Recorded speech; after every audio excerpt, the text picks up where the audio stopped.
Nanti kita lanjutkan di ya.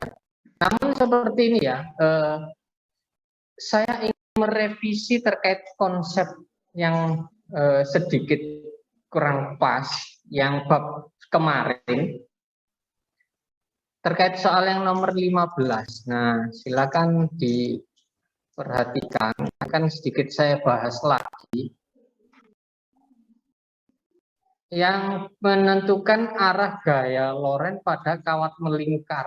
Nah, saya ingin mempertegas lagi konsepnya. Nah, ini ya, coba pada kawat melingkar ya, bukan ini gaya Lorentz. Nah, ini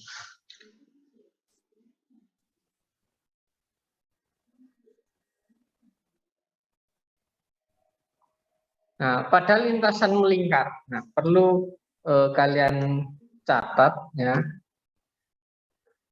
Ada kesalahan dari saya ya terkait konsep ini. Nah, ketika benda itu bergerak melingkar atau bukan benda ya, partikel itu bergerak melingkar.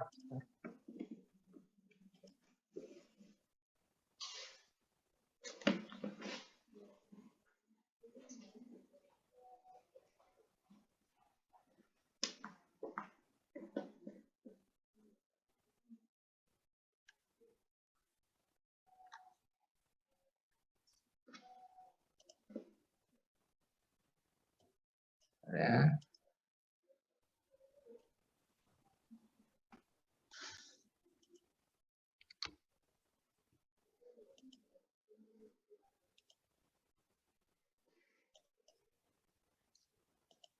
Oke, nah ketika partikel itu bergerak melingkar, ya, nah gaya Lorentz itu pergerakannya atau arahnya ya, sorry. Arahnya itu selalu menuju sebagai gaya sentripetal. Ketika di titik P, gayanya ya mesti menuju ke pusat. Ketika di titik Q, gayanya juga menuju ke pusat. Itulah kenapa di sini berlaku F sama dengan M kali AS. Di sini adalah sentripetal. Karena apa? Gaya yang bekerja itu adalah gaya sentripetal. Sehingga arah gaya itu selalu ke pusat. Sampai di sini bisa dipahami ya. Di titik manapun nanti posisinya itu selalu menuju ke pusat, selalu ke sini. Nah, menuju ke titik tengahnya ini, ke pusatnya ini. Seperti itu. Nah, kaitannya apa ini? Nah, yang kemarin saya kurang pas ya, karena kok saya merasa ada yang nggak pas ya ketika kemarin siapa ya, ada yang bertanya lagi ke saya, akhirnya saya telah lagi. Nah, soal nomor 15. Nah, yang ini. Perhatikan, proton bergerak dengan searah sumbu X plus, ya kan? Nah, berarti ketika ini perputarannya adalah ini, bergeraknya seperti ini. Nah, berlawanan arah jarum jeram, ya kan? Nah, ketika posisi di mana proton itu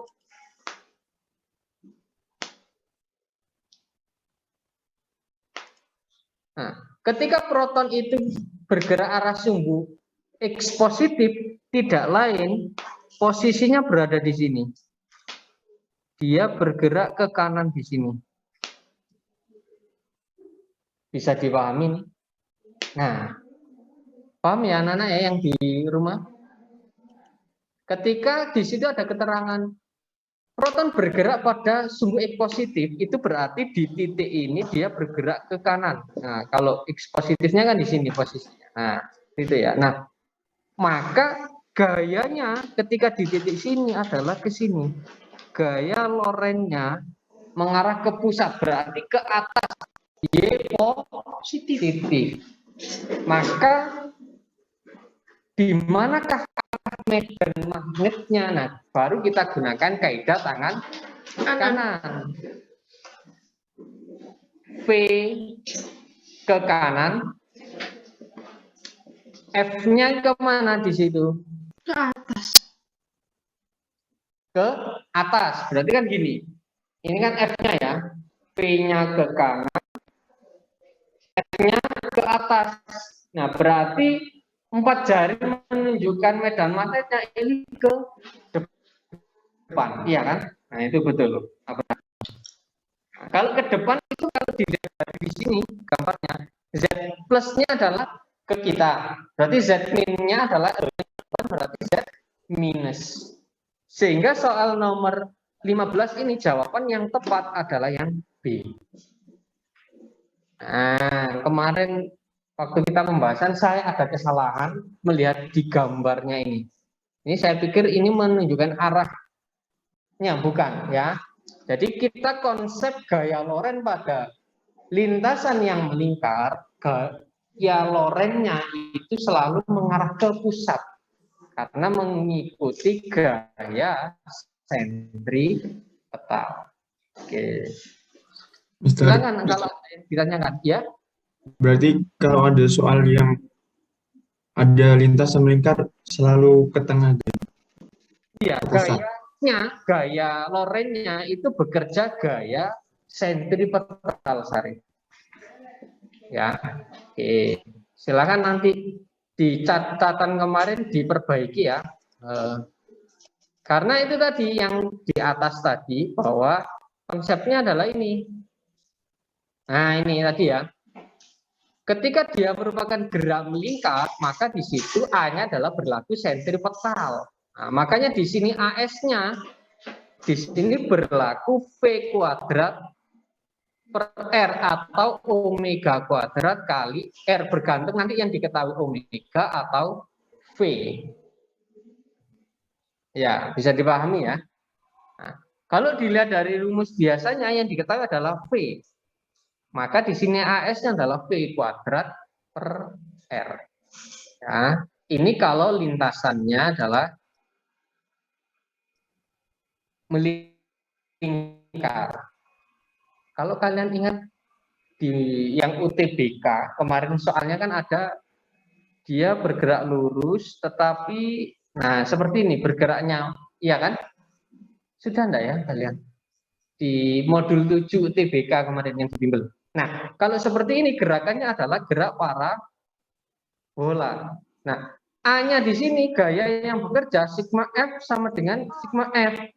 Dalam arti gaya gerak parabolanya ini berlaku pada gaya Lorentz-nya. Nah, nanti gabungan yang kemarin sudah saya bahas yang sudah di nomor berapa ya itu. Nah, itu ada. Nah, jadi perlu di konsepnya itu aja ya. Oke.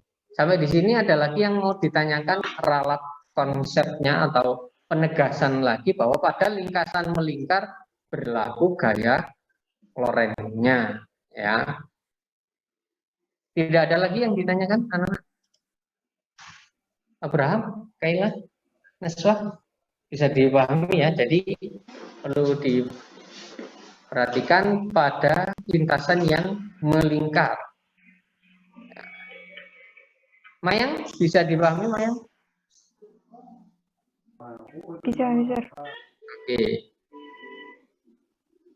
Kalau tidak ada lagi yang ditanyakan, kita lanjutkan di modul yang kemarin. Nah, ini ya. Kita sudah belajar induksi elektromagnetik. Oke. Utamanya adalah konsep yang ditemukan oleh Michael Faraday. Masih ingat enggak? Gimana? Perbedaan utama dari Ørsted dan Michael Faraday. Ada yang bisa menjawab? Yang menjadi pembeda itu apa? Konsep yang sederhana. Kalimat kalian yang sederhana. Ada yang bisa?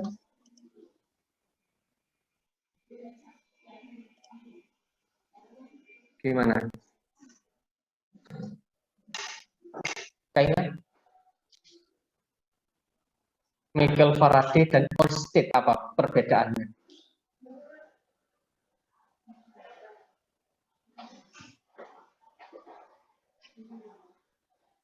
Lupa. Neswa? Atau yang di rumah? Silakan. Mungkin itu ada yang terdekat. Mainela. Coba. Mainela. Lupa, Mister. Loh, kok lupa juga? Juve. Masih pertanyaannya? Ya, Mister. Ya. Apa perbedaannya?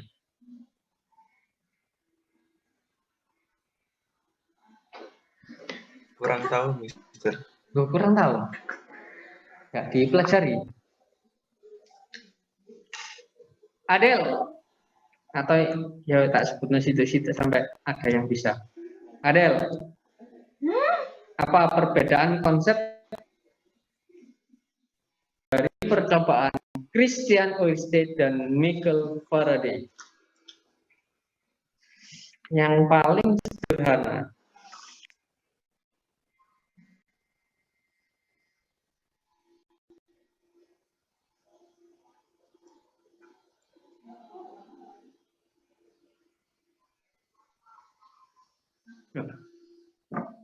Adelia?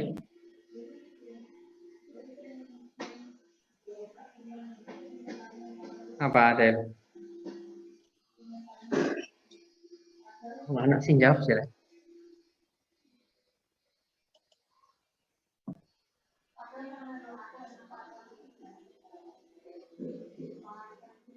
Mister.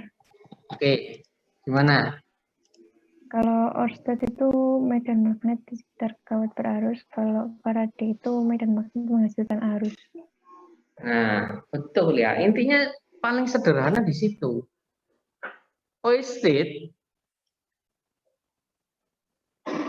ada arus ya pada kawat.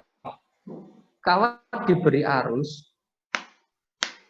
dia menemukan bahwa di sekitarnya menghasilkan medan magnet B. Tapi harus ada arusnya dulu. Kalau tidak dikasih arus, ya tidak ada yang namanya medan magnet. Ini pemikiran pertama yang disampaikan oleh siapa tadi? Christian Oystead. Nah, ini yang ditemukan oleh Christian Oystead. Yang di materi sebelum induksi elektromagnetik di bab medan magnetik kemarinnya. Nah, baru di materi hukum Faraday ini, di materi induksi elektromagnetik, di mana Michael Faraday berawal dari pemikiran dari Christian Ørsted. Michael Faraday, loh, ini kayaknya bisa kebalikannya deh. Ya, air bisa jadi es, berarti es bisa jadi air kembali nanti. Nah, sehingga Michael Faraday ini berpikiran kalau gitu magnet ya, medan magnet yang didekatkan pada kumparan dia menghasilkan yang namanya arus induksi. Nah, sebelum ke arus lebih tepatnya adalah menghasilkan GGL induksi. GGL induksi itu apa sih? Tegangan. Menghasilkan sumber listrik. Yang paling umum, yang alat yang sering kita gunakan apa yang namanya? Genset. Genset itu generator set. Nah, itulah aslinya. Jadi yang paling umum adalah ditemukannya alat yang namanya generator. Nah, yang membantu kita kalau PLN lagi padam, ya kan? Listriknya padam. Kita tetap bisa menikmati listrik dengan apa? Alat yang namanya generator. Tuh. Ini pemikiran awalnya yang dikemukakan oleh Michael Faraday berangkat dari hasil penemuan Christian Ørsted. Nah, itu luar biasa para ilmuwan ya. Hasil penemuan orang lain ditelaah lagi menghasilkan yang baru lagi. Nah, gitu. Nah, Namun, dari percobaan Michael Faraday, kunci utama biar menghasilkan listrik kemarin apa? Apakah magnetnya itu pokoknya didekatkan dengan kumparan kawat gitu aja? Didiamkan? Gimana? Betul. Harus digerakkan. Kuncinya apa? Kenapa kok harus digerakkan? Nah, digerakkan ini tujuannya ini loh.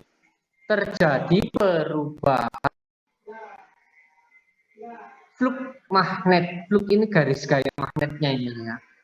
Terjadi perubahan fluk magnet. Jadi syarat utamanya GGL induksi ini muncul ya, GGL induksi muncul. Nah, ini kan tadi gerakan relatifnya ini tadi antara magnet dan kumparan. Itu tujuannya apa? Di situ terjadinya perubahan fluk magnet. Nah, kalau nggak ada perubahan, nggak akan bisa ya kan? Kemarin waktu itu saya tunjukkan animasinya ya. Nah, digerakkan dekat, jauh.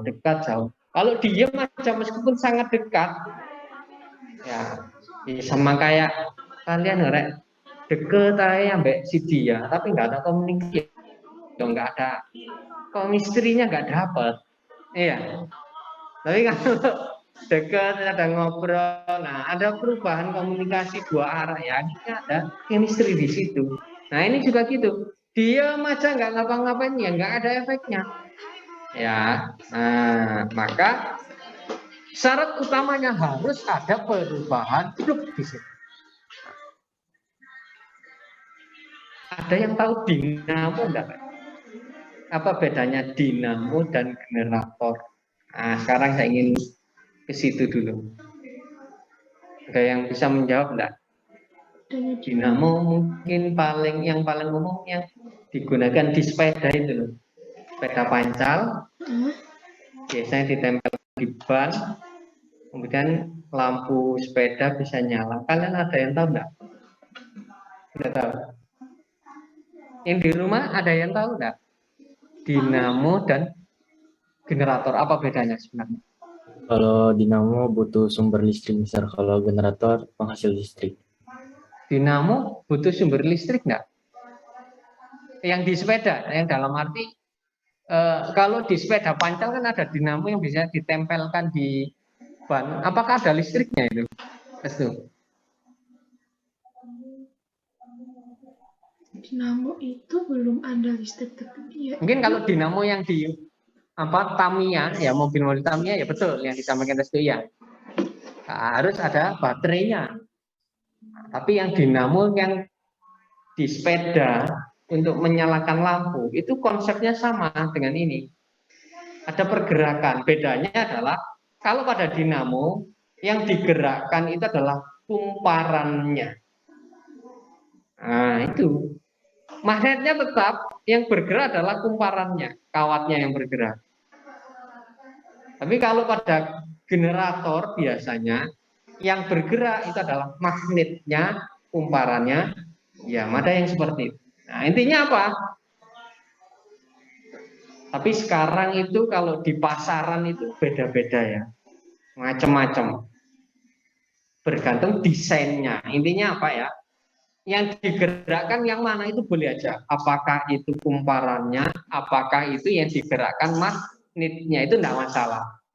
Yang penting antara keduanya terjadi perbedaan fluk magnet. Nah, itu. Sampai di sini bisa dipahami ya. Baik. Saya lanjutkan. Kemarin Anda menemukan belief ketika di situ terjadi perubahan luas. Ya, BLV belief. Ada NBA omega. Ya. NBA omega ketika terjadi perubahan sudut. Ini hanya matematik kalau kalian ingin mendalami dalam arti fluk pertamanya itu yang ini ya. Rumus pertama fluk adalah NBA cos theta. Kan ini ya pertamanya. Nah, kalau luasannya berubah bagaimana? Kalau sudutnya berubah bagaimana? Nah, itu adalah penurunan rumus. Ya. Kalau di kuliah fisika itu kalian ada yang namanya fisika teori. Jadi skripsi kalian itu adalah membuat rumus-rumus yang baru. Itu yang kalau di kuliah di fisika ada yang namanya fisika teori. Jadi biasanya kita menggunakan rumus hanya dua ini aja ya. Nanti di otak-atik yang berubah apanya misalkan, nanti menghasilkan rumus baru. Itu secara teori. Nanti sama orang praktik ada yang namanya misalkan fisika material. Jadi bahan-bahan dari teori, ilmu rumus-rumusnya dipraktekkan, membuat alat percobaan. Oh ternyata teori ini kurang tepat karena dalam percobaannya seperti ini. Berarti ada yang salah dalam penurunannya itu. Itu kalau kalian nanti kuliah ada banyak macam kalau di fisika, misalnya ampun dancer fisika. Ya, itu kalau fisika ya beda dengan teknik. Kalau teknik itu sudah aplikasi dari ilmu-ilmu yang ada, teknik mesin, teknik elektro itu sudah aplikasi dari materi ini. Tuh. Oke. Sekarang kita lanjutkan hukum Lenz. Ya. Hukum Lenz ini digunakan untuk menentukan arah arus induksinya. Ya. Menentukan arah arus induksi. Arusnya kemana? Nah, itu menggunakan hukum Lenz. Bergantung pada ini. Pergerakannya. Masuk, keluar, ya. Juga dilihat magnet yang dipakai. Apakah yang didekatkan ini pada kutub utara atau kutub selatan dan sebagainya. Ya. Itu hanya menentukan arah saja. Namun secara umum nilai GGL-nya ya hampir sama. Dia bergantung pada perubahan apa. Ya. Secara umum sama. Nah, itu.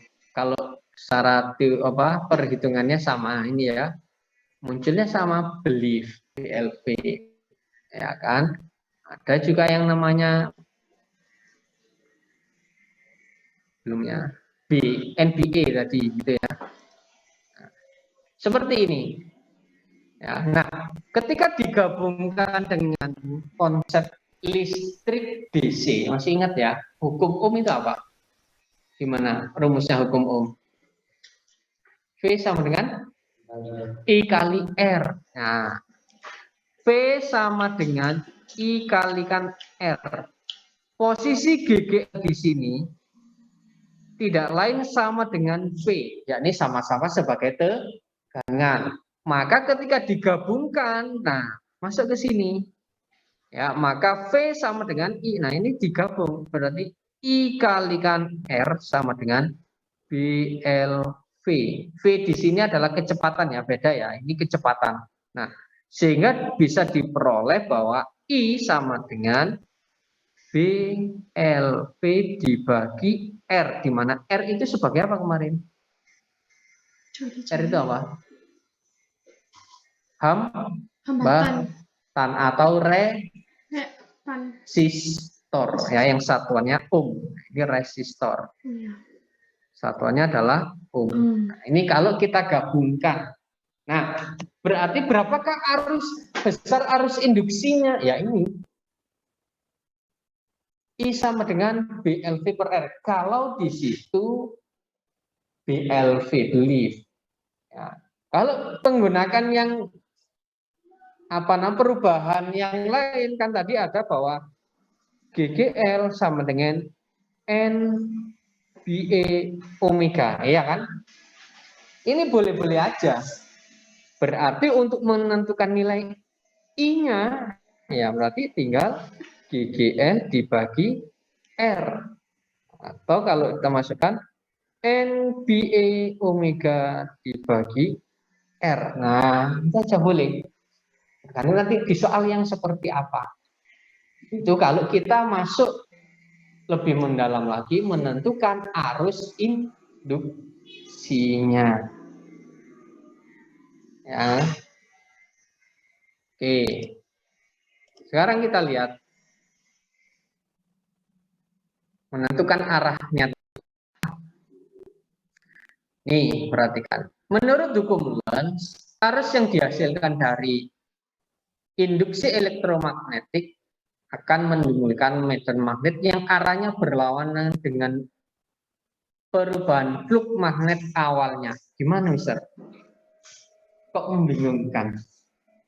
Padahal percobaannya sudah ada magnet, kok menghasilkan medan magnet lagi? Nah, itu maksudnya gimana? Ada yang tahu enggak maksudnya gimana, Ren? Karena dialiri listrik ya. Inilah ya kalimat ini.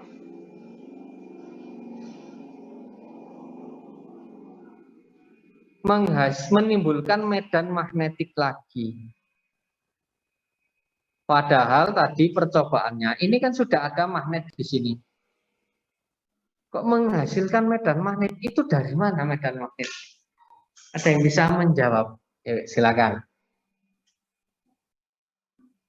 Dari Urutannya kayak gimana? Silakan. Bisa nanti ada tambahan poin plus seperti biasa.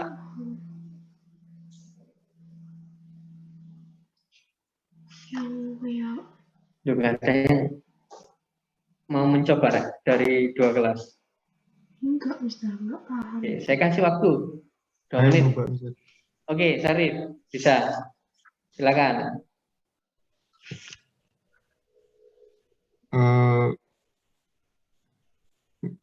Kayak gambar itu ya, Mister. Oke, boleh. Pertama medan magnetnya. Kamu mau coret-coret? Oh iya, Mister. Oke. Ntar ini saya clear dulu. Bisa langsung atau? Bisa. Oke, coba. Silakan. Kan pertama medan magnetnya di sini ya, Mister. Oke. Itu kan digerakkan, Mm-mm. digerakkan melewati kumparannya itu, Mister. Ke Tuh. sini. Terus nanti kan bolak-balik gitu, Mister. Mm-mm. Nah, pas digerakkan itu ada 2 flux yang muncul, Mister. 2 arah. Mm-mm. Satunya ke sini sama ke sini, Mister. Mm-mm. Jadi berlawanan, Mister. Mm. Kemudian masih ada kelanjutannya? Dari gambarnya yang ini juga kayaknya di gerakannya melingkar, Mister. Jadi ada 2 arah. Saat melewati yang ke sini, medan fluxnya dia ke sana, Mister. Kalau dia udah lewat sini, dia nanti fluxnya ke sana, Mister. Coba beda warna antara yang terakhir medan magnetnya. bukan nulis.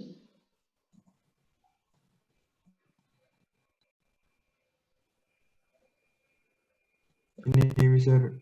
Kan magnetnya ke sini, Mister. Kalau dia ke kiri, kan dia nanti ke sini. Oke. Kan diputernya, digerakinnya muter ya, Mister. Nah, pas dia ke sini tuh ada magnet yang berlawanan, flux yang berlawanan. Jadi begini. Kalau menurut saya begitu. Itu fluknya ya. Iya, bisa. Nah, yang saya tanyakan ini mungkin sepertinya belum kejawab. Menimbulkan atau menghasilkan kan medan magnet ini loh. Ini mana medan magnet yang timbul itu yang mana, Sarif?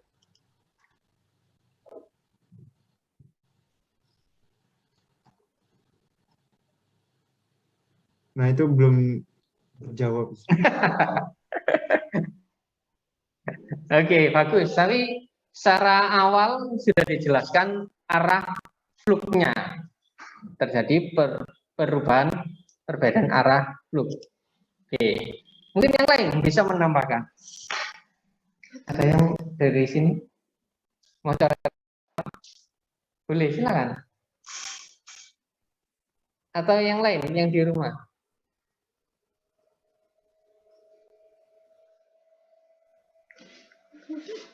Enggak ada.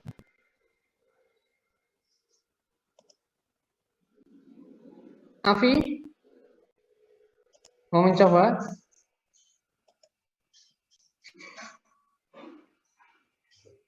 Satria,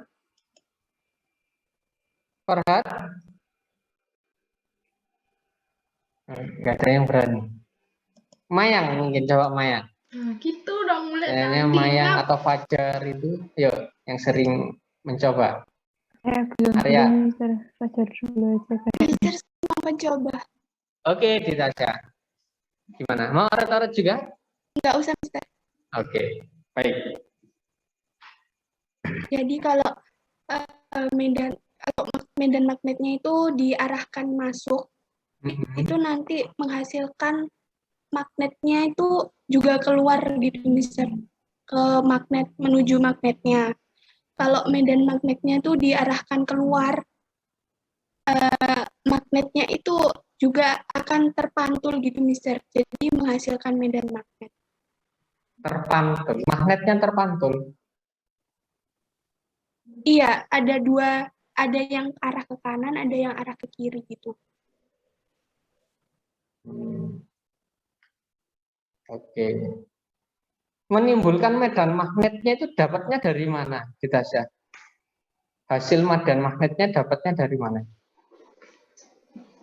Dari arahnya, Mister. Dari arahnya. Kok bisa arah menghasilkan medan magnet ya? Gimana?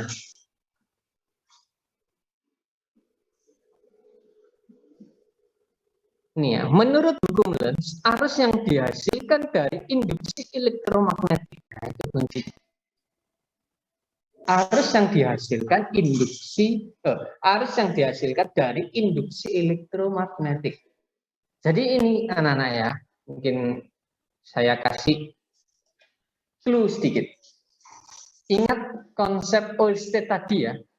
Apa konsepnya Oersted?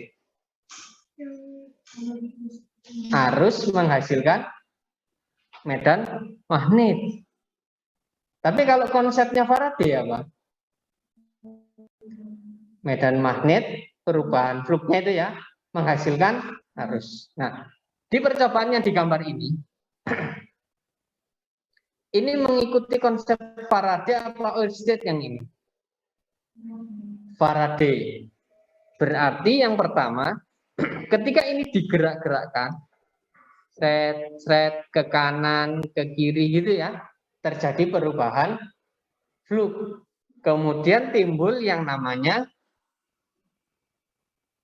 GGL induksi. Ketika ada GGL induksi, maka di situ ada arus induksi, ya kan? Nah, sehingga di sini, oke, saya ganti warna aja. Warna apa namanya? Hitam ya. Nah, di sini ada arus yang mengalir di kumparan ini. Kan gitu ya berarti teorinya. Sampai di sini bisa dipahami ya? Yang di rumah paham sampai di sini? Ketika ini tadi digerak-gerakkan, di sini muncul arus I, ya kan? Nah, setelah berhasilnya arus, setelah di sini ada arus, di sekitar kawat ini masih ada medan magnet enggak, Rek? Di sekitar kawat berarus, apakah ada medan magnet? Ada. Kok bisa? Nah, Yang orsted ada, Ustaz. nah, yang dikatakan oerstед itu, maka akan timbul lagi akibat adanya arus ini, akan timbul lagi yang namanya medan magnet. Tapi bukan medan magnetnya magnet asli, tetapi medan magnetik akibat dari arus magnetik, arus induksi. Nah, itu maksudnya. Jadi langsung 2 kali kerja di situ. Nyambung nggak ini? Di Tasya, Sari, dan yang lain? Nah, jadi langsung 2 kali di situ. Nah, tetapi, arahnya berlawanan dengan perubahan fluk magnetik asal. Nah, siapa yang jadi asal perubahan fluknya ya? Ini magnet asal ini. Kalau perubahan fluknya misalnya ini ke kanan, ya, perubahan fluknya ke kanan, maka medan magnet yang ditimbulkan itu berarti ke kiri. Nah, itu yang dimaksud berlawanan. Ketika perubahan fluk asalnya itu ke kiri, maka magnet yang ditimbulkan tadi adalah ke kanan. Nah, itu. Maka dari itulah tadi kemarin yang ditanyakan siapa ya? Yang arah tanda minus. Ya. Arah tanda minus ini menandakan apa? Itu tadi. Tuh Sarif kayaknya minggu kemarin. Yang nomor 15 itu Ustaz. Nomor 15. Ya, yang tadi. Yang tadi Ustaz. Oh, yang minus N itu Ustaz. Iya, minus N yang Oh, di atas saya tahu. yang waktu Michael Faraday gitu. Mana kemarin ya? Nah, ini minus N itu ya. Minusnya itu loh, tanda minusnya itu tidak lain adalah pembahasan di hukum Lenznya itu, hanya arahnya saja. Bahwa GGL itu minus ini berlawanan arah dengan perubahan fluk yang dihasilkan. Nah, tapi kalau dihitungan nanti nggak perlu dimasukkan. Besarnya saja berapa? Seperti itu. Ya, itu jadi kalau di hukum Lenz itu kita membahas arahnya saja. Nah, ini ada nanti lebih detail, kalian bisa membaca sendiri. Bagaimana kalau yang didekatkan itu arah kutub northnya, kalau kutub selatannya, selatan utara yang didekatkan nanti ada perbedaan. Kalau saat kutub utara yang didekatkan, kalau dijauhkan, kalau yang kutub selatan yang didekatkan, dijauhkan, itu ada perbedaan. Kalian bisa coba mengeksplor diri, ya, coba cari apa perbedaannya. Nah, itu ya. Oke, sampai sini ada yang ditanyakan. Nah, ini sudah diaplikasikan GGL induksi ketika menggerakkan konduktor. Ya, intinya sama. Di sini ada kuat medan magnet di sekitarnya, dan ini digerakkan konduktornya. Nah, kalau ini disambungkan pada suatu resistor, sama ya tadi yang sudah saya jelaskan, di situ ada arus yang timbul berapa nilainya. Nah, seperti itu. Ya, silakan, barangkali ada yang ditanyakan. Yang terakhir nanti adalah ke ini trafo. Nah, ini adalah trafo, akan kita bahas di pertemuan selanjutnya. Trafo ini fungsinya apa? Dan hampir semua elektronik di situ pasti ada trafonya. Ya. Nah, masih ada waktu 3 menit, kita bahas induktansi. Perubahan kuat arus listrik dalam kumparan membentuk GGL induksi diri pada kumparan tersebut. Nah, tadi yang sudah dikemukakan awalnya ditemukan oleh Lenz tadi loh ya, bahwa pada kumparan ketika ada GGL induksi, dia ada yang namanya dirinya sendiri, GGL induksi diri sendiri. Nah, di mana nilai besarnya atau besarnya GGL itu adalah min L. L ini adalah induktansi. Ya, kalau di kemarin listrik AC kan ada RLC. Nah, ini juga ada kalau dia ada induktansi diri L-nya. Ya. Sebelum ke situ, besar induktansi diri itu tidak adalah ini, N kali flux per L. Ya. L itu adalah induktansi. Ini bukan L ya, ini I, sorry. I ini adalah arus. Ini adalah flux. N adalah jumlah lilitan. Nah, di situ. Nah, kalau GGL-nya itu adalah perubahan arus dikalikan induktansinya. Ya. Ini terhadap fungsi waktu sama kayak flux. Misalkan di situ diketahui I fungsi T kuadrat plus T min 3. Berapakah GGL pada saat T sama dengan 2 sekon? Jika L sama dengan misalkan 10 farad. Nah, misalnya gitu. Ya. Nah, berarti ini harus diturunkan dulu.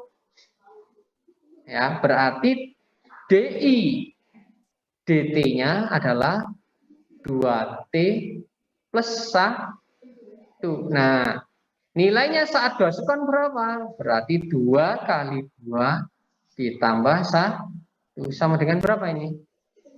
5. Nah, ini adalah nilai DI DT perubahan arus terhadap waktu. Nah, GGL-nya berapa? Yakni L dikalikan DI DT-nya. L-nya 10, DI DT-nya adalah 5. Berarti GGL-nya berapa? 50 volt. Nah, itu sama kayak yang materi perubahan flux. Ya, ini kalau kaitannya dengan induktansi diri.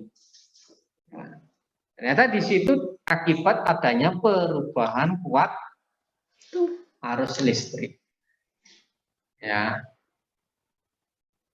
Kalau bukan bentuk fungsi T, fungsi waktu, ya tinggal ini delta I per delta T. Misalkan I yang pertama 5 ampere, I yang kedua 10 ampere. Ini berubah dalam waktu 2 sekon. Ya berarti delta I per delta T-nya ya berarti tinggal 10 kurangi 5 dibagi 2 kurangi 0. Ini aja berarti 5 per 2. Ini delta I per delta T. Bergantung mana yang diketahui. Seperti itu. Baik, waktunya sudah habis, anak-anak ya. Alhamdulillah. Terakhir nanti kita pelajari minggu depan adalah yang ini. Lapar ya Allah. Trafo. Silakan nanti dipelajari trafo ya. Saya foto dulu untuk jurnal. Baik, ada yang ditanyakan? Tidak ada? Oke, kalau tidak ada, kita akhiri. Assalamualaikum warahmatullahi wabarakatuh.